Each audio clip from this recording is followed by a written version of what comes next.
Injury কাটিয়ে প্রতিযোগিতামূলক ক্রিকেটে ফেরার জন্য প্রস্তুত জাতীয় দলের pacer Tanzim Hasan Sakib fitness test pass করার পর সোমবার রাতে বিসিবির মেডিকেল বিভাগ থেকে তাকে মাঠে নামার অনুমতি দিয়েছে। ইনজুরির কারণে দীর্ঘদিন মাঠের বাইরে থাকা তানজিম ইতোমধ্যেই পুরো দমে বোলিং শুরু করেছেন। পুনর্বাসন প্রক্রিয়া সম্পন্ন করতে মিরপুরের একাডেমি মাঠে নিবিড় প্রশিক্ষণে ছিলেন তিনি। ডানহাতি এই পেসার বাংলাদেশের সীমিত ওভারের ক্রিকেটের নিয়মিত সদস্য এবং সাদা বলে তার কার্যকারিতা বরাবরই প্রশংসিত। তবে ঘাড়ের চোটের কারণে আফগানিস্তানের বিপক্ষে ৩ ম্যাচের ওয়ানডে সিরিজে খেলতে পারেননি তিনি। জাতীয় ক্রিকেট লিগে খেলার আগে ঘাড়ের সমস্যায় পড়েছিলেন তানজিম। এতে সিলেট বিভাগের হয়ে মাঠে নামার সুযোগ হারান তিনি। বিসিবির মেডিকেল বিভাগের তত্ত্বাবধানে কয়েক সপ্তাহের পুনর্বাসন প্রক্রিয়া শেষে তিনি এখন পুরোপুরি সুস্থ। জাতীয় নির্বাচক প্যানেলের এক সদস্য বলেন, ফিটনেস পরীক্ষা উত্তীর্ণ হওয়া আমাদের জন্য স্বস্তির। সাদা বলের ক্রিকেটে তানজিম দলের গুরুত্বপূর্ণ অংশ।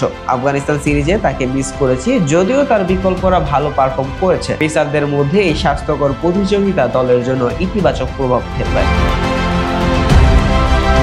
তানজিমকে সবশেষ ভারতের বিপক্ষে দিল্লি ও হায়দ্রাবাদে টি-20 ম্যাচে দেখা গেছে। এবার তাকে ওয়েস্ট ইন্ডিজ সফরে দলে দেখা যাওয়ার সম্ভাবনা রয়েছে। সফরে বাংলাদেশ দল 2 টেস্ট, 3 ওয়ানডে এবং 3টি টি-20 ম্যাচ খেলবে। এর আগে প্রতিযোগিতামূলক ক্রিকেটে ফেরার জন্য তানজিম আরও একটি সুযোগ পাচ্ছেন। 5 দলের অংশগ্রহণে ওয়েস্ট ইন্ডিজে অনুষ্ঠিত হতে যাচ্ছে প্রথমবারের মতো গ্লোবাল সুপার লিগ। এই টি-20 টুর্নামেন্টে তানজিম গায়ানা আমাজন ওয়ারিয়র্সের হয়ে খেলবেন। 26 নভেম্বর শুরু হয়ে 7 ডিসেম্বর পর্যন্ত চলবে এই টুর্নামেন্ট।